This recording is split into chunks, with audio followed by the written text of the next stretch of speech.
Welcome in to the New Orleans Pelicans Podcast, the official podcast of your New Orleans Pelicans. A podcast dedicated to everything you need to know about the squad. Hear from players, coaches, broadcasters, and those who cover the NBA on a daily basis. It's time to flock up. The New Orleans Pelicans Podcast starts right now.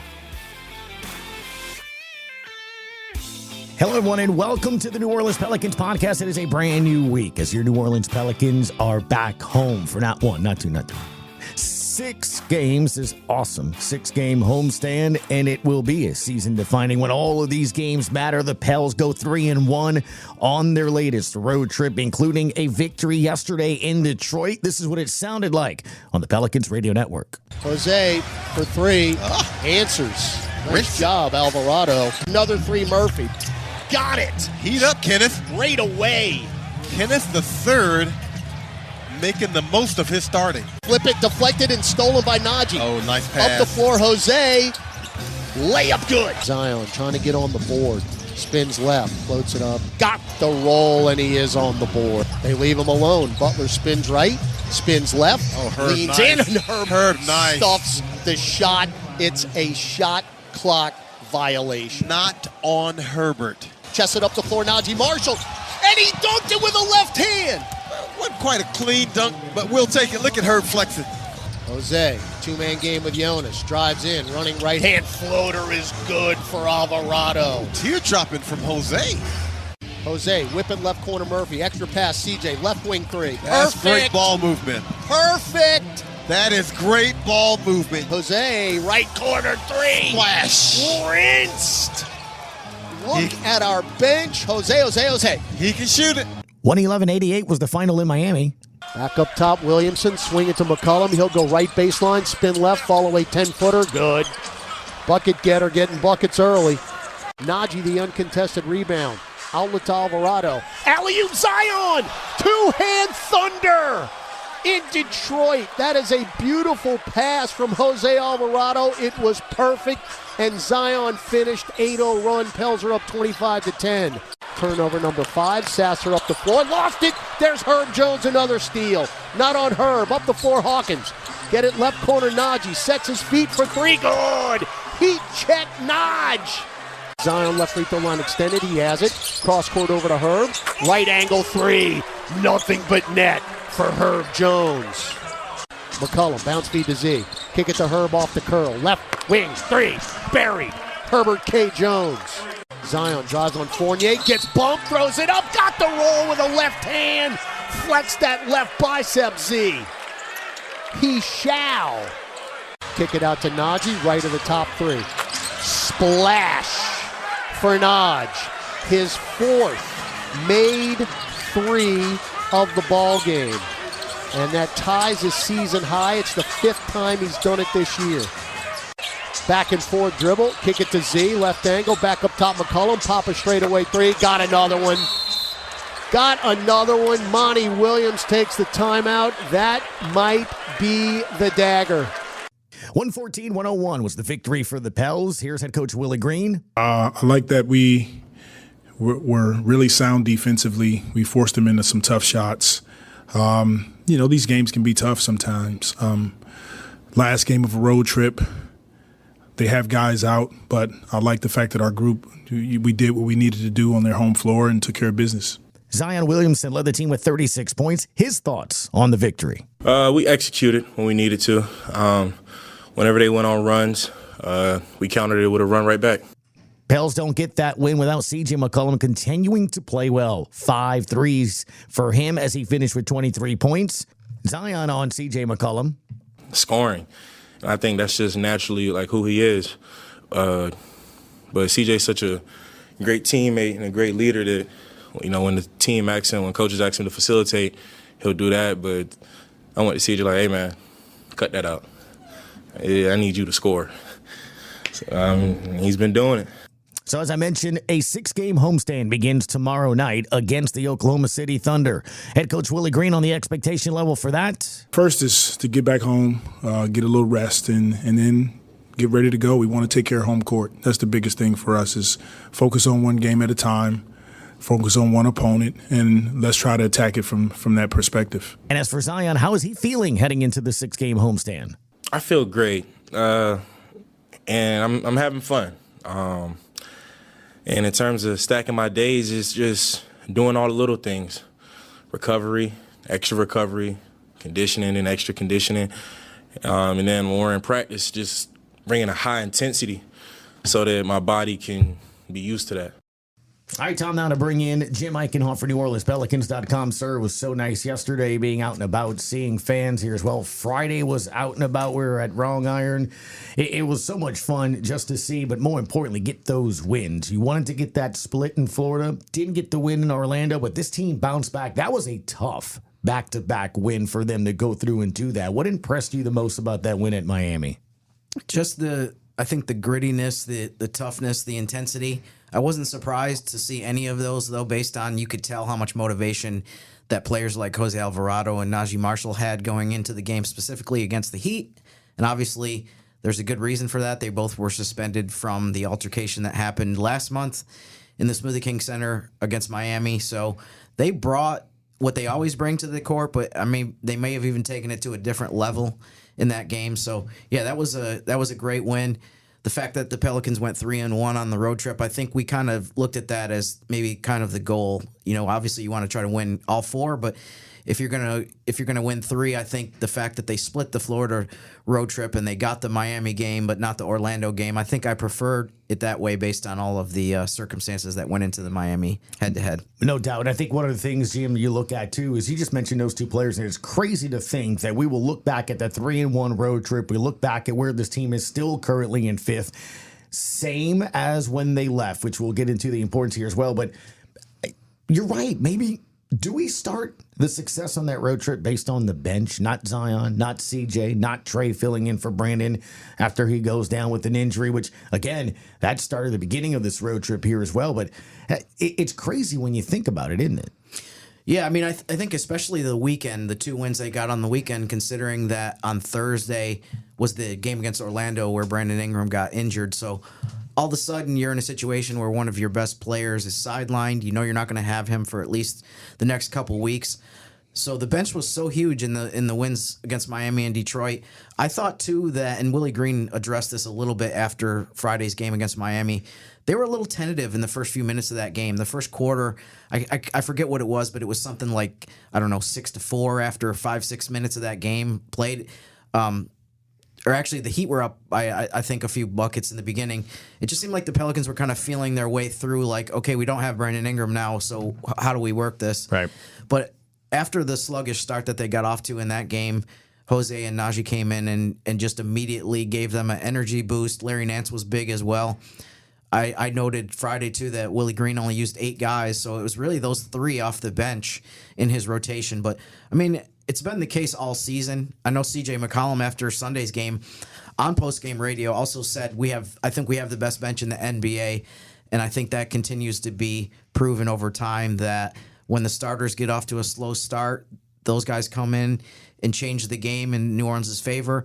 And a big reason why lately, over the last bunch of weeks, the Pelicans have had a ton of 20-plus point wins is because when the starters do play well, the bench is just adding to that lead. They're not letting up at all. They're taking a 10, 12-point lead and turning it into a 25-point lead and eventually a double-digit win. So the bench has been so instrumental in not only New Orleans being one of the best teams since the All-Star break, but consistently winning games by a good margin. You know, one quick fact, too, they haven't played in a game that's been decided by less than 8 points since the All-Star break, win or loss. So Wait, what? That's kind of interesting, yeah. Really? They haven't played every single game that has been a win or a loss by 8 points or more. Obviously, We've had clutch games, though.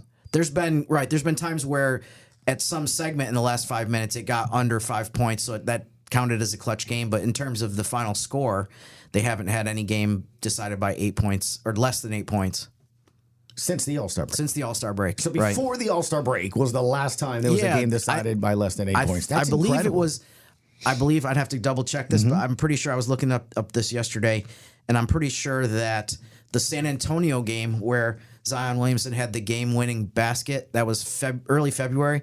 That was the last time that they played in a game that was decided by less than 8 points. 114, 113. Yes, sir. There it is. The next one was 138, 100, 117, 106. I can go on and on. But you're right. It's crazy when you think about it from that standpoint. Look at Jim Eichenhofer. This is why we love you. They did have a 7-point game against the Wizards that was right before the All-Star break. So that was the only other one that was less than 8 That's over these last couple months. That is crazy. I've been here for a while. I definitely have never seen that before. The only thing that I might have closest seen this is a pretty bad Hornets team that had, a bunch of losses by that kind of margin, but maybe a win or two sprinkled in. But, this is very rare that you see this. Something else we haven't seen in a while, Jim, and it's something that we've been bringing up in our podcast routinely here since we started. We haven't seen the team be able to handle things such as losing a key component of your team. Actually, we've seen it very routinely be where if they do, oh boy, right? And when you go back to that 24-hour stretch, Jim, I don't think we can overstate what Thursday, Friday felt like. First off, the game wasn't going well. And then BI goes down early third. The mood, you heard the players in the locker room. The mood changed. They sounded sorrowful. They were hopeful, but they were fearful. And then Friday, you kind of got some idea that, hey, he was in good spirits and things of that. Graf is like, look, he's smiling. And you wouldn't think that if there was season ending. This is before the MRI came out. And then the MRI comes out. It almost feels like a burden was sort of lifted off the shoulders of this team by the way they went out and played, because you heard then the players after the game of Miami say, we got you. We're going to go hold down the fort, right? And look, it's still going to be 2 weeks until you get reevaluated. He will miss the entire homestand. Final game of the homestand is when he will be reevaluated. That's the Spurs game on the 5th. But still, I don't know if they handle that the way they did. And so I think it shows depth physically in terms of your team. But can you touch on the mental aspect? How much has this team grown mentally to be able to handle that? Yeah, that's a good point. I feel like obviously this team is across the board a little bit more experienced than they were last year. You've had the same group of guys now. This is pretty much the third year that a lot of these players have all been together on the same team, whether you're talking about the guys who came in 2021 through the draft or undrafted with Jose, Trey, and Herb, and then Jonas Valanciunas also came in, and it's also Willie Green's third year here. So I do think that there's been some maturation and some development from that standpoint. Also think about what a difference between this season and last season, because last season really the injuries was really what took everything down. They were in first place into the beginning of January. All of a sudden they had a bunch of injuries and they weren't able to sustain even close to the level of play that they had. They had a 10-game losing streak that really kind of derailed everything. And I think a big difference, too, between this season and last season is, you have Brandon Ingram out and you have Dyson Daniels, but it's not 5 guys out all at the same time the way it was, I think, for part of that losing streak last year. So, and even the beginning of the season as well, there's a certain amount of, I feel like there's like a critical mass of this many guys out you can't overcome. Like you can play 500 ball maybe, you can kind of hover around competitiveness, but there's no team in the league that if you just take out all of these guys, they're going to look the same. Even on a different level, the Detroit team that we saw yesterday, like you just can't compete with that, a number of guys that are out, whether they didn't have Cade Cunningham or Jalen Duren, so on and so forth. But we've seen repeatedly with this team this season that if you have a couple guys out, there's plenty of depth that can overcome that. There's enough versatility from different players. No one guy is going to be able to replace what Brandon Ingram does. It's impossible. But you can get a little bit of scoring from here and there. You can get a little playmaking from other guys. You can get some defense from different players. And all of a sudden, you're still able to keep your head above water and even win a bunch of games, even though you don't have some of your main players on the court. One of the things I also want to touch on here as well, Zion Williamson. The trip to Florida. You heard the Graf say it yesterday before the game. He just needed to get out of the state of Florida, right? Against Orlando, he did finish with 20 points. If you just look at the box score and just his point total, you're like, okay, we won a terrible game. And you could excuse it. Hey, look, Brandon Ingram and all that. And they did something very interesting in how they defended him. You and I talked about that on Friday, and we talked a little bit about how I think those two games is a real-world snapshot, film study, case study, however you want to use it.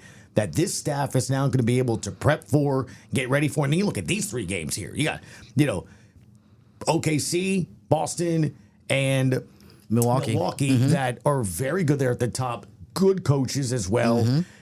You're going to know before you get to the postseason how they're going to play you, how you need to do things, and all that nature. But when you look at Zion, the thing that impresses me, and it's very easy to see the 36 points last night. It's easy to see the alley-oop. It's easy to see his smiling, the shot blocking. You know, Jim, what impresses me? He didn't force it. Yeah. He didn't force it.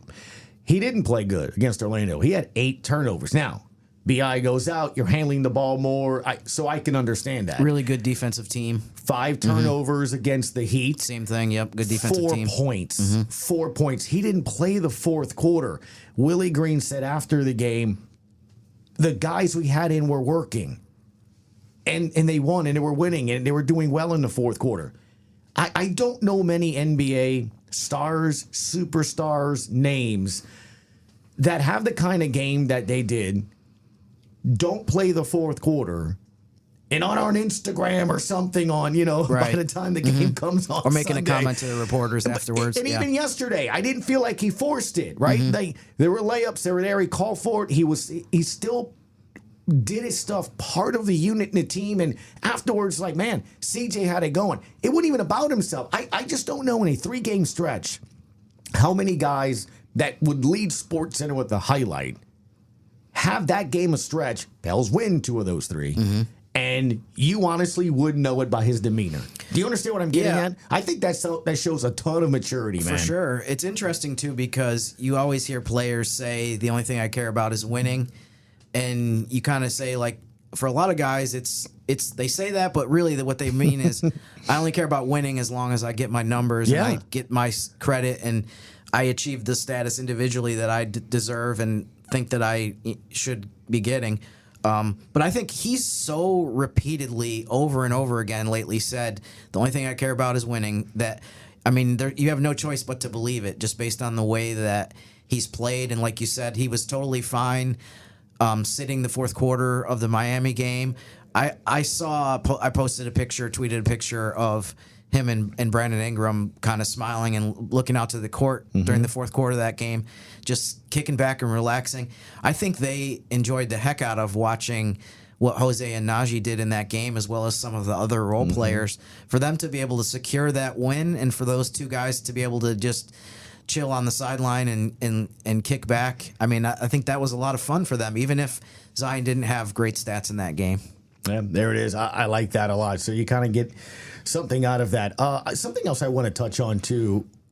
So we've touched on BI and the importance, obviously, what that was like. And on Friday's podcast, we've kind of touched on other guys that needed to step up. We started this podcast mentioning the bench. Got to be something. Trey Murphy also here as well. Something else that stands out to me is CJ McCollum, man. 23 points in the game yesterday. Another nice night from beyond the arc. So I saw this stat on social media. The last 5 games from deep for CJ McCollum. And it's 6 of 12, that's 50%. 4 of 8, that's 50%. 3 of 6, 50%. 6 of 12, 50%. Wow. Last night, 5 of 9, 50%. You'll take somebody shooting 50% beyond the arc. Especially on that volume. Yeah, you'll love that. Yeah, he shot 51% from 3 last week, which during the road trip they went 3-1. He was 52% from the field. Averaged 5.5 assists a game. Averaged 21.8 points. So he was huge, and it seemed like the Sunday game against Detroit was a good example of this too. He gets off to a poor start. Trey Murphy did as well, shooting wise. But then in the fourth quarter, he made 3 3-pointers, and it was like any chance that Detroit has to think about hanging around and trying to win this game is out the door because he's making big shots. So he's done that a bunch of times lately and been another big reason why they've had such a good record since the All-Star break. So there's a method to my madness. There's a reason why I'm bringing all these different up, and we kind of gone in order here. 11 games remain. Now's the time that we take a look at the standings on the podcast because that's what we do. We start with Jim last night. I'm not saying, can I get fined? I'm not officially somebody that can be fined. I don't think so. I don't think so. I think you're good. Even if I did, you know what? Jim, you and I can start some sort of GoFundMe? Yeah, something like that. I was going to go another way, but yeah, we'll do that. You didn't happen to watch the Lakers game yesterday, did you? I did. Or at least the box score. I did. You happen to at least see the box score? I know where you're going now when you say the box score. They took on the Pacers. I watched the game. Would you say the Pacers are a good team? Yes, they're a good team. They're not a bad team. I know you're going with this. You're going with free throws. First off, what's amazing is I felt like they've been playing there forever. And I saw one of their reporters. They did have just a 6-game homestand. So the Pels are right now. 8 of their next 11, or their last 11, are on the road though for the Lakers. Little tidbit for you. Good. Including here in New Orleans to end the season. What's remarkable though, in a 5-point game last night. What was it 150 to 145? 150 to 145, yeah. That's a high-scoring game, by the way, just letting you know. Lakers free throw attempts to the Pacers free throw attempts. Again, this should be not shocking at all to you. 43 to 16. When you count the made baskets, 38 points came from the charity stripe for Los Angeles, 9 for the Pacers in a 5-point game. Apparently, Austin Reeves had 6 straight free throw attempts inside the last 2 minutes to seal that game, again, in a 5-point game. The only reason I'm bringing this up is not to say the NBA or anybody else is cheating. What I'm getting at is this. They're not going to be in the play-in. I mean, there's no way it's going to happen. They're going to be 9, but that same reporter that posted how many games they're playing, Jim, he broke it down in terms of the Kings and the Mavericks and the tiebreakers they got and how many games they still got with them. He, a guy that covers the Lakers, said, realistically, they will be 9. I'm just saying, you're just saying, those Pel fans out here. I just like hearing they're in a 9 or 10 right now. You know, because you know how it is. There's still fear. They're going to be right there behind us. They're going to, Look, the Warriors have got issues.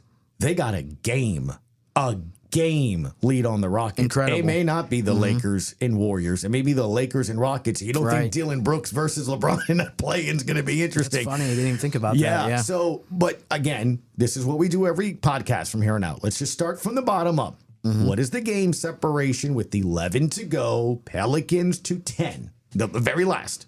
It is 7.5 now. With 11 games to play. Right. Are you comfortable in saying? Very comfortable, yes.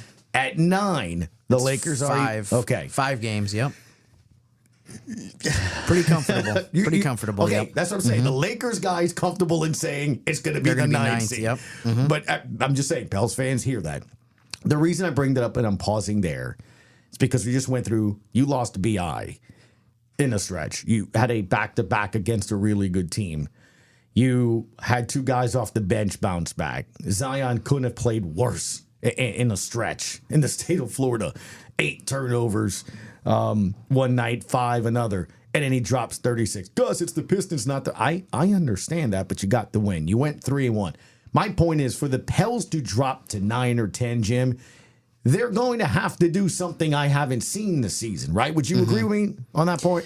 For sure. I mean, yeah, if they can play even 500 ball from here out, if they go 6, I mean, even going 6-5 gets them to 50 wins. Which, and that's what I was trying to get at here. This homestand, if you go 3-3, it just makes it hard for teams to supplant you, I guess is what I'm getting at, right? Right. And again, the Suns, the Kings, the Mavs, the Lakers, the Warriors, they all have to win on the nights that you lose. That's what I'm getting at. Sure. So that's just a lot to do in a little amount of games. We're very close. I don't think we're there yet, but we're very close to start looking at magic numbers as far as, once it gets down to 2-3. They're not quite there yet, even in terms of the post, like just getting into the postseason. And by that, I mean top 10.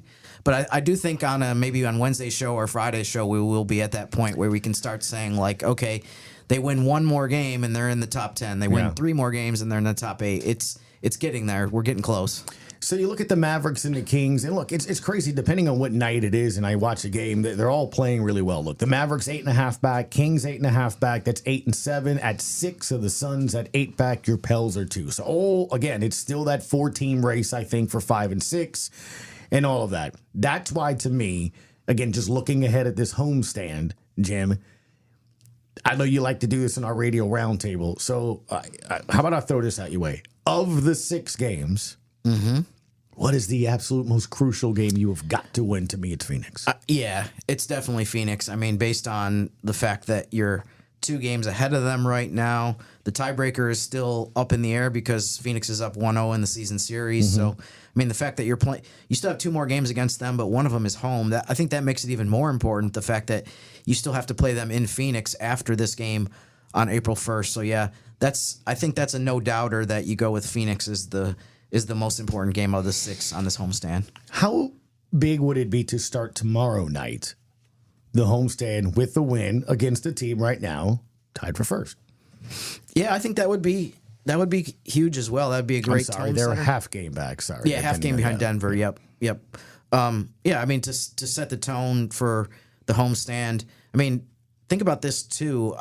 This is something that I'm writing about today.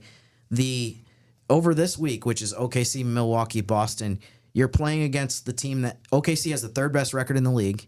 Milwaukee has the 5th best record in the league, and Boston has the best record in the league. So 1st, 3rd, and 5th are coming to the Smoothie King Center. So if you can beat the 3rd best team in the league right off the bat in the game against the Thunder, I think that would be a very good omen for, hopefully that you can just keep beating good teams on this homestand, win a bunch of games, and put yourself in great position where you'd have 5 left after this homestand. Look, they're 7-3 in the last 10. Pelicans are 8-2 in the last 10. Suns are 7-3. Kings are 7-3. I mean, that's what I'm saying. It's like Mavs all these are teams. 7-3. Yep. Yeah, it's incredible. Look at, and there's Denver 8-2. They're starting to really look like they did last year here as well. And the T-Wolves, give them credit, losing. Karl Anthony Towns, I thought they were going to lose more often than not. They're 7-3 in their last 10 and on a current 2-game winning streak. Anthony Edwards is absolutely an MVP candidate. Shai Gilgeous-Alexander's an MVP candidate. Jokic is an MVP candidate. Some have him as the favorite. Jim, I just mentioned the top 3 teams in the West with an MVP candidate. That's how tough the West is right now. Yeah, I mean, think about that. Yeah, I mean, these are quality teams, and like you said, the fact that Minnesota's still been able to keep winning without Towns has really helped them. I thought that it was possible at one point that they might drop below the Clippers, but then they had a great comeback win against them.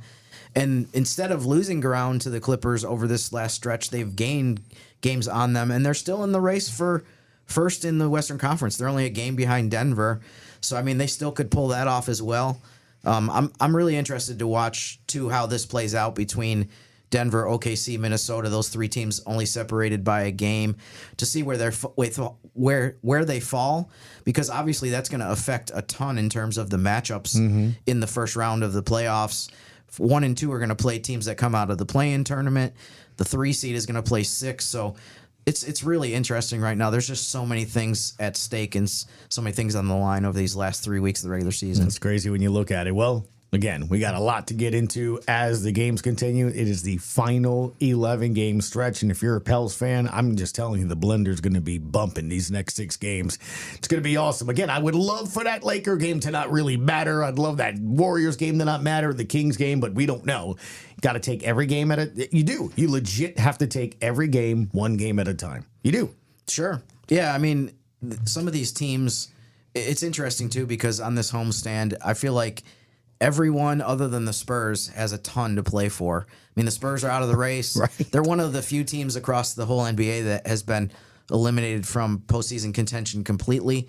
But, I mean, OKC, we just talked about, they have a chance for the 1 seed. Milwaukee's in a battle right now for, 2 and 3 in the East.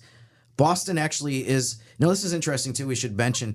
Boston, I believe, has a magic number of 1 to clinch the 1 seed in the East. Well, hopefully that happens before. Right. Yeah. I'd say there's a pretty good possibility considering they have a couple games. Yeah, that'd be nice. They play in Atlanta twice this week. So if they can win one of those games or have another outcome go their way, actually even just Milwaukee losing to the Pelicans on Thursday would do it as well. Yeah.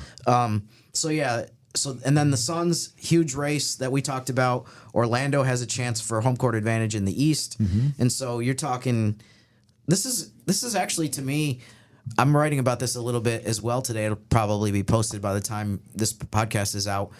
This is one of the most interesting homestands, I think, in the history of the franchise. I mean, since I've been here, which covers a playoff homestand. Yeah, it really is. A legit playoff homestand. And you mentioned the Spurs game at the very end. Wembanyama's been playing really well. That's a Popovich team.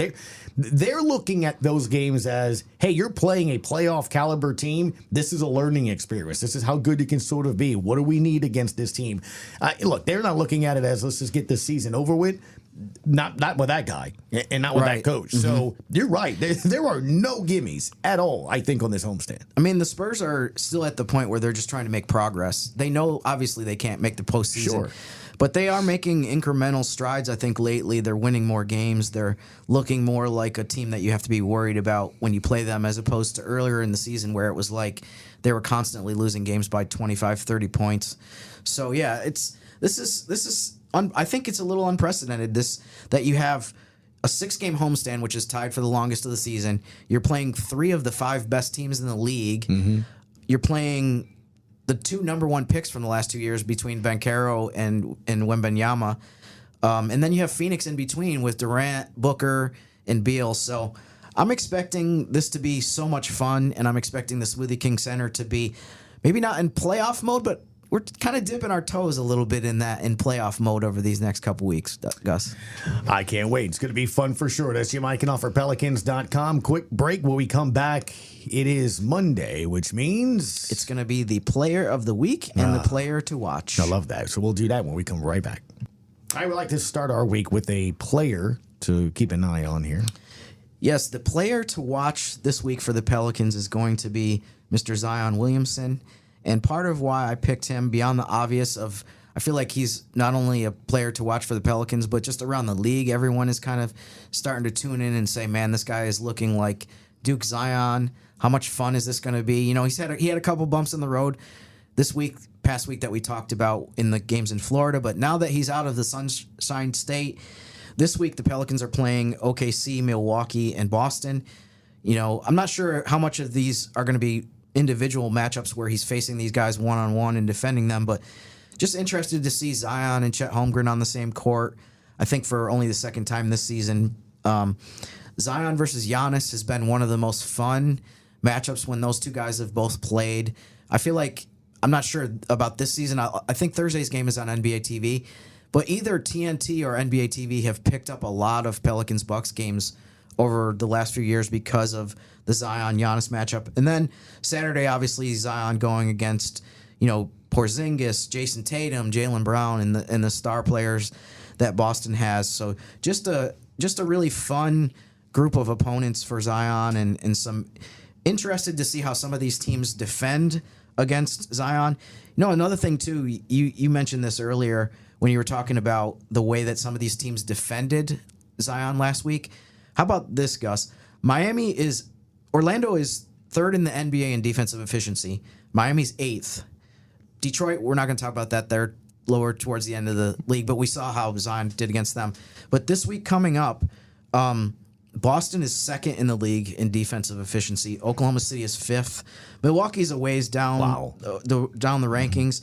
They've moved up a little bit since Doc Rivers took over. They're 16th. But, you're still talking about in this stretch of schedule between last week and this week, they're playing against almost every top defensive team in the league. So curious to see how some of these teams try to defend against Zion, if they try to steal some of the things from the strategy that the Heat and Magic tried against him. If that's the case, I think the fact that he's been a improved playmaker and passer this year, that'll be something that he relies on, finding open guys like Trey Murphy for open threes. So that's the player to watch this week. If you want to move to the player of the week from last week, we have such an interesting race as we record this right now. Okay.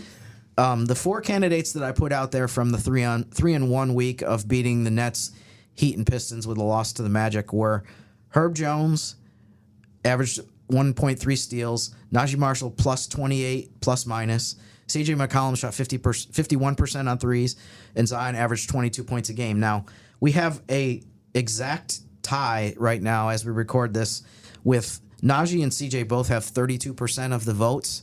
There's about 21 hours left in the poll, so make sure you get your ballot in and vote for who you think should have been the player of the week. But just a credit to Najee that he has a chance to to be player of the week, which I think would be the first time for him this season. CJ's won it a couple times, and he's also a very viable candidate, but kind of shows you a little bit about how good of a week that the Pelicans had, that Zion, coming off a 36-point game against Detroit, is third right now in the voting, and Herb, with all the stuff that he did, is fourth. So once again, it was another week where there could have been more than 4 guys, but X only allows you to put 4 options in there. So right now we have quite a race in 2024 between Najee and CJ. Well, that also tells you how deep this team is, isn't it? For sure. Yeah, I think maybe there could be some write-in votes for, Jose, the work that he did, Larry Nance that he did. Jonas had some really good moments. I want to write-in vote for you. You were out and about twice with the people this week. Twice. Yeah, it was a lot of fun. Man of the people. It's definitely a different environment. I'm so used to being locked in and focused, but it was fun being around the fan base. Yeah, for no sure. doubt. Well, that's Jim Eichenhofer. Give a follow over there on X. Jim_Eichenhofer, and of course, Pelicans.com. We will be back with you on Wednesday, hopefully talking about a Pelicans victory tomorrow night that will take on the Oklahoma City Thunder. I'm Gus Kattengell. That's Jim Eichenhofer. Thank you for listening to the New Orleans Pelicans Podcast. Thanks for listening to the New Orleans Pelicans Podcast. Join us 3 times per week on Pelicans.com, the Pelicans mobile app, the iHeartRadio app, or where you get your podcasts. And be sure to give Jim and Gus a follow on X at Jim_Eichenhofer and GCat_17. We'll see you next time, right here on the New Orleans Pelicans Podcast.